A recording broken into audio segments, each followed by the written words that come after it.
Hello বন্ধুরা, তোমরা সবাই কেমন আছো? আশা করি তোমরা সবাই অনেক ভালো আছো। আজ আমি আবার একটি ফুল ব্লগ ভিডিও নিয়ে এসেছি।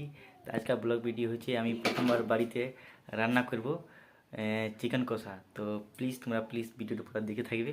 তো আমার ভিডিও কেমন লাগে কমেন্ট করে জানাবে। তখন আমি বাজার যাই, চিকেন নিয়ে আসি, তারপর তোমাদের পুরো ফুল ব্লগ ভিডিও দেখাবো চিকেন কষার। তো বন্ধু, আমি এখন রেডি হয়ে গেছি, আমি এখন বাজার যাব আর চিকেন নিয়ে আসবো, তারপর তোমাদের দেখাচ্ছি ভিডিও। তো বন্ধুরা দেখো, চিকেন নিয়ে নিয়েছি, আমি বড় বড় পিসে নিয়েছি, বড় বড় ভালো। তো এটা একটা ম্যারিনেট করবো, তারপর তোমাকে দেখাচ্ছি পুরো ফুলগুলো। এই দেখো চিকেনের পিস। তো বন্ধুরা, আমি চিকেনের জন্য নিয়েছি পেঁয়াজ, দুটো টমেটো, কাঁচা লঙ্কা, আদা, রসুন, এগুলোকে পেস্ট করে ম্যারিনেট করব চিকেনের সাথে। তো বন্ধুরা, আমি এখন পেস্ট করে নিয়েছি, এবার আমি চিকেনের সাথে ম্যারিনেট করব। তো বন্ধুরা, এখন আমি চিকেনের সাথে আদা, রসুন আর কাঁচা লঙ্কা পেস্ট দিব প্রথম। তারপর বন্ধুরা, হালকা 2 চামচ টক দই, হলদি, নমক, সরষের তেল আর কাশ্মীরি মির্চ গুঁড়ো দেব।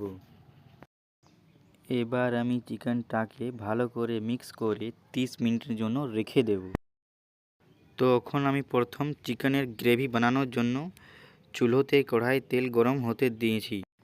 কড়াইয়ে তেল গরম হয়ে গিয়েছে, তার জন্য প্রথম দুটো তেজপাতা, দালচিনি, লং, দুটো শুকনো লঙ্কা আর 2 চামচ গোটা জিরে দিয়ে ভালো করে ফ্রাই করব। তো এবার পেঁয়াজগুলোকে দিয়ে ভালো করে ফ্রাই করব। আমি পেঁয়াজ নিয়েছি 150 গ্রাম। পেঁয়াজগুলো ভালো করে ফ্রাই হয়ে গিয়েছে, এবার 2 চামচ রসুন পেস্ট আর 2 চামচ আদা পেস্ট দিয়ে মশলা রেডি করব। তো আদা, রসুন আর পেঁয়াজটাকে ভালো করে ফ্রাই করে নিই। তো মশলাতে ভালো কালার আনার জন্য 2 চামচ হলদি, 2 চামচ কাশ্মীরি মির্চা মশলা আর টমেটো পেস্ট দিয়ে আর স্বাদ অনুসার নমক দিয়ে রেডি করব। তো বন্ধুরা, মশলা রেডি হয়ে গিয়েছে, এবার ম্যারিনেট করা চিকেনগুলোকে দেব আর ভালো করে চিকেন কষা বানাবো।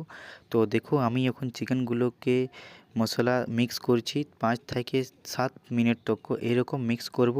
তারপর এটাকে 20 থেকে 25 মিনিটের জন্য ঢেকে রেখে দেব। তো 25 মিনিটের পর দেখলাম চিকেন থেকে তেল বেরানো শুরু হয়ে গিয়েছে, এটাকে আবার 5 মিনিটের জন্য ঢেকে রেখে দেব। আমাদের ফাইনালি গাইস, আমাদের চিকেন দেখো রেডি, কি সুন্দর কালার চলে এসেছে। এবারে তোমরা সবাই দেখতে পাচ্ছ। যদি ভিডিও ভালো লাগে তো প্লিজ কমেন্ট করে জানাবে। নতুন তোমরা কেউ যদি বলো তো প্লিজ সাবস্ক্রাইব করে দিও।